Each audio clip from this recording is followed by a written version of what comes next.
Hello friends, Radhe Radhe. Welcome back to my YouTube channel. मैं आ गई हूँ आज आप सबकी favourite story advocate Anjali Awasthi का आज का एपिसोड लेकर। फ्रेंड्स, आज का एपिसोड बहुत इंटरेस्टिंग, बहुत ही धमाकेदार। वीडियो को अंत तक जरूर देखिएगा। चैनल पर नए हैं, चैनल को सब्सक्राइब कीजिए, बेल आइकन को प्रेस करना ना भूलिएगा फ्रेंड्स, ताकि ऐसे इंटरेस्टिंग और मजेदार वीडियो मैं आपके बीच में लेके आती हूँ। तो फ्रेंड्स, आज के एपिसोड में आप देखने वाले कि यहाँ पर राघव सिंह राजपूत जो होते हैं वो अंजलि को जिस तरीके से बेटी बोले होते हैं और उसके लिए जो गिफ्ट्स लाए होते हैं, यही सब सोच रही होती है कि उसने इतना परिवर्तन देखा है और वो यहाँ पर रिक्वेस्ट करते हैं कि बहू तुम घर पे चली आओ। ये सब सोच रही होती है अंजलि, और वहाँ पर जाने के लिए लोहड़ी में निमंत्रण दिए होते, पर वही सोच करके अंजलि रो रही होती है, इमोशनल हुई रहती है। तभी देखते हैं कि राघव सिंह राजपूत ने जो साड़ी दी होती है वो इसे लेती है, और वो सब याद करके देखते हैं कि वो मान जाती है और तैयार हो जाती है। तैयार होकर के वो साड़ी को निहारती है और तैयार होती रहती है। इतने में देखते हैं कि वो आती है और वो अमन की तस्वीर देखने लगती है यहाँ पर, और तभी फ़ोन आता है और राघव सिंह राजपूत पूछते हैं आने के लिए। तो अंजलि उसे हाँ बोलती है कि मैं आती हूँ। और यहाँ देखते हैं कि वो बात करती है, और तभी देखते हैं कि जैसे ही जाने लगती है तो वो अपने घर को निहारती रहती है, और यहाँ पर अमन की फ़ोटो होती है उसे देखती है, और अमन जी को देख करके वो याद करने लगती है अमन के साथ बिताए हुए पल। तब भी देखते हैं कि उस घर में जाना होता है तो वो इमोशनल भी होती है, और वो अमन के बारे में सोचती है कि अमन ने किस तरीके से उससे शादी की थी। तो उसको वो पल वो दिन याद आते हैं, जिसकी वजह से उसके अंदर थोड़ी हिम्मत आती है और वो जाने के लिए यहाँ पर तैयार हो जाती है। तो यहाँ पर देखते हैं कि वो अपने पुराने मोमेंट को याद कर रही होती है, अमन के साथ बिताए हुए पल को, और तभी वो राजपूत हाउस में जाने के लिए तैयार हो जाती है। यहाँ पर कली जो होती है वो ये सब देखती है। जैसे ही अंजलि निकलती है तो वो ये सब युवराज को बता देती है। युवराज ठाकुर को पता चलता है। यहाँ पर वो बोलते हैं कि निकल चुकी है अंजलि अवस्थी।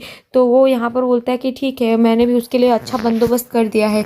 तो यहाँ पर देखते हैं कि वो जाती है, और जो यहाँ अंजलि जैसे ही निकलती है तो कली जो होती है, कली यहाँ पे बोलती है कि देखो ना, आज वहाँ आरती भी आई होगी, और वो भी मेरे पति के साथ, जो मेरा होना चाहिए था, जहाँ मुझे होना चाहिए था। और लेकिन वो यहाँ पर वेद बाबू के साथ वो है, आरती है। तो आप भी वैसे ही जा रही हो। आपने क्या सपना सोचा है कि आप शादी करके राजपूत परिवार में जाओगी? बिल्कुल भी नहीं। आप जानती हो ना कि आप जिससे शादी करना चाहती हो वो किसी और के पति हैं, और वो कोई उनसे बेइंतहा प्यार करता है, वो कोई और नहीं। यहाँ पर बोलते हैं रानी मजुमदार हैं।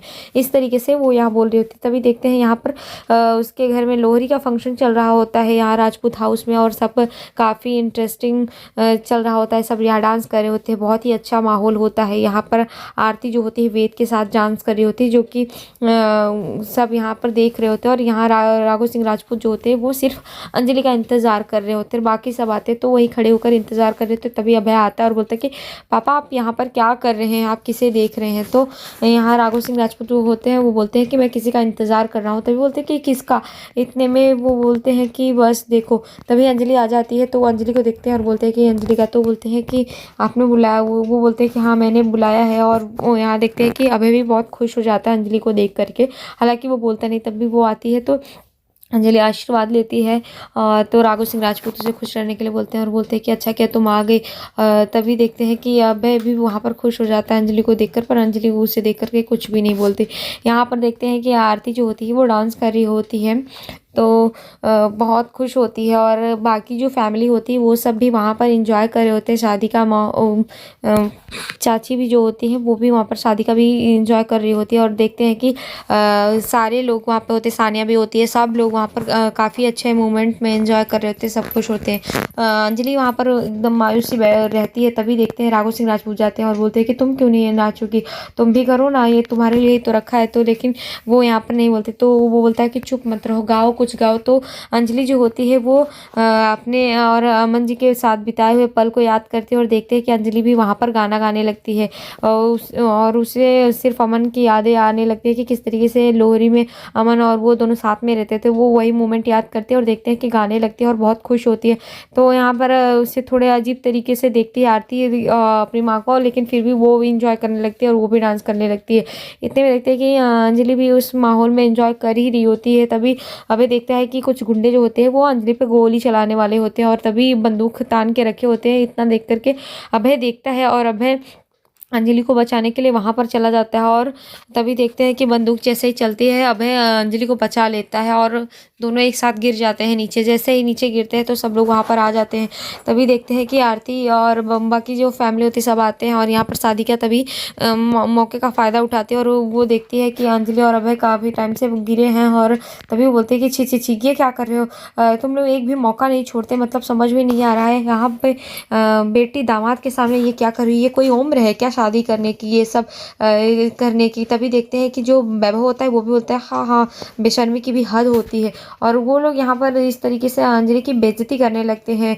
तो तभी देखते हैं कि यहाँ पर आरती भी अपनी माँ को गलत समझते हुए बोलते हैं कि ये आपने क्या किया अभय सिंह राजपूत, आपने भेजा होगा ना किसी को, मौका का फ़ायदा उठाते हुए आपने इनको बचाया, आपने खुद के गुंडे भेजे थे या फिर इनको बचाने के लिए ऐसा कुछ किया था, आपने ही चलवाई थी ना गोली। इस तरीके से वो यहाँ पर अभय को टारगेट करती है और अभय को वो बोलने लगती है। तभी अभय बोलता है कि क्या बोल रहे हो, और सब यहाँ पर बोलने लगते हैं। अंजलि भी उसे डांटने की कोशिश करती है। यहाँ देखते हैं कि आरती जो होती है अपनी माँ पे गलत आरोप लगाती है कि ये भी कोई उम्र है, आप इस उम्र में इस इंसान से शादी कर रही हैं, आपको शर्म नहीं आती है, आप यहाँ से चले जाइए यहाँ से, गेट आउट। इस तरीके से वो निकालने की कोशिश करती है कि यहाँ पर आप नहीं है। तभी राघव सिंह राजपूत उसे रोकते हैं और बोलते हैं कि तुम्हारा कोई हक नहीं है, मैंने इसे बुलाया है, मैंने इनवाइट किया है, ये मेरी बहू है। तो वो यहाँ पर बोलते हैं बहू किस अधिकार से, अगर आप बहू के अधिकार से बोले तो ये अमन सिंह राजपूत की विधवा है, तो ये इतना सज धज के इतने तैयार होकर के क्यों आई है। तो यहाँ पर अंजलि जो होती है वो बोलते हैं कि आरती जुबान संभाल के बात करो, लेकिन आरती बोलती है कि हाँ क्यों नहीं, मैं बात क्यों ना करूँ।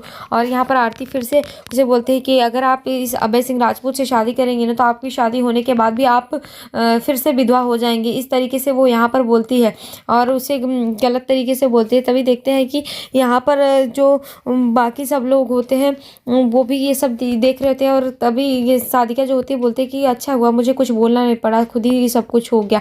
वो इस तरीके से यहाँ पर बोलते हैं। लेकिन राघव सिंह राजपूत बोलते हैं कि आरती तुम जुबान संभाल कर बात करो, ये उसका घर है, ये मेरी बहू का घर है, और यहाँ पर अगर जिसको आना है वो रह सकता है और नहीं आना तो वो जा सकता है। तो अगर तुम्हें दिक्कत हो रही है तो तुम जा सकती हो। इस तरीके से वो आरती को यहाँ पर बोलता है। लेकिन आरती यहाँ पर अपनी माँ को आरोप लगाती है और वो बस यहाँ पर शुरू रहते हैं। और अभय जो होता है उसे भी बोलते हैं। तो यहाँ पर देखते हैं वेद समझा रहा होता है कि आरती ऐसा मत बोलो, ये तुम्हारी माँ है, लेकिन वो यहाँ पर बोलती रहती है। तभी अंजलि बोलती है कि कोई बात नहीं वेद मत रोको, ये भूल गई शायद कि मैंने इसे 9 महीने 10 दिन अपने पेट में रखा, अपनी कोख में रखा, शायद यही है। और रही बात शादी की, तो मैं बता दूँ कि मैं ये शादी उन बस्ती वालों के लिए कर रही हूँ जब मैं इस ठंड में देखती हूँ बस्ती वालों को ठुठुरते रजाई कंबल में बाहर ठुठुरते हुए, तो मुझे तरस आता है। मैं उन लड़कियों, उन बेसहारा असहाय लड़कियों के लिए देख रही हूँ जिन्हें नहाने के लिए कपड़े जगह नहीं है और किसी चीज़ के लिए उनको नहीं मिल रही है जगह, तो मैं इसलिए ऐसा कर रही हूँ। और ये शादी सिर्फ एक मेरे लिए डील है और इससे बढ़कर कुछ नहीं। तभी बोलता है कि सच में, तो बोलते हैं हाँ। यहाँ पर देखते हैं कि ये सुनते हुए आरती बोलते कि वो तो कुछ भी नहीं, अरे 200 करोड़ की बात करो, 200 करोड़ तो आपको मिल जाएंगे, आपके घर में ही आएंगे, मौज करोगे आप।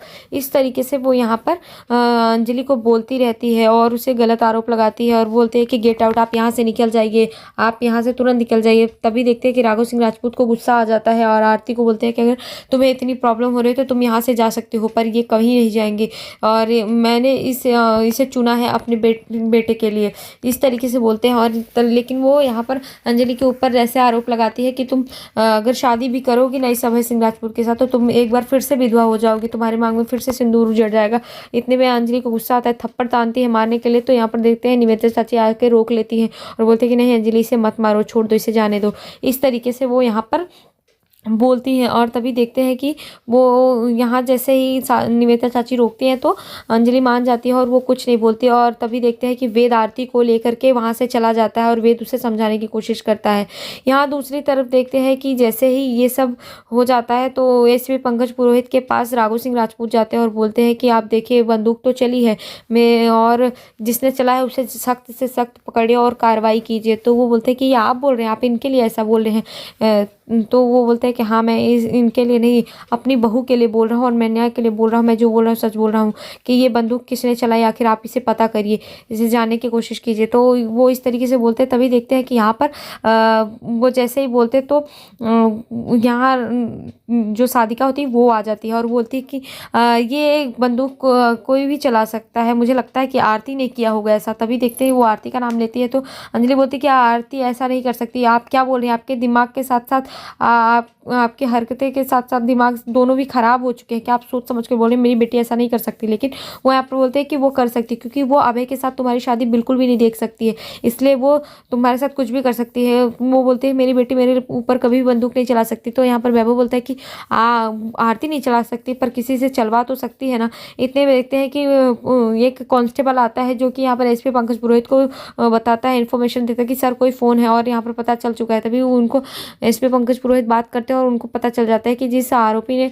बंदूक चलाई थी वो पकड़ा गया। तो वो बताते हैं कि अच्छा पकड़ा गया है, और राघव सिंह राजपूत बताते हैं कि जिसने बंदूक चलाई वो पकड़ा चुका है और वो आदमी आ चुका है तो गिरफ्त में। तो इस तरीके से बोलते हैं। तो यहाँ पर फिर भी साधिका आरती पे ही आरोप लगाती है कि ये सब आरती ने ही किया होगा, क्योंकि उससे बिल्कुल बर्दाश्त नहीं है कि तुम्हारी शादी अभय के साथ हो और ये सब उसी ने किया है। लेकिन अंजलि उसे बोलती है कि मेरी बेटी ऐसा नहीं कर सकती। आज के एपिसोड में इतना फ्रेंड्स, मिलते हैं आपसे नेक्स्ट एपिसोड में, जहाँ पर देखेंगे कि ये साधिका और जो राघव सिंह राजपूत होते हैं उन्हें फंसाने के लिए साधिका चाल चलती है, और साधिका जो होती है वो अंजलि और उसकी बेटी में फिर से नफरत पैदा करने वाली है, और इसमें राजवंशी परिवार भी शामिल होता है।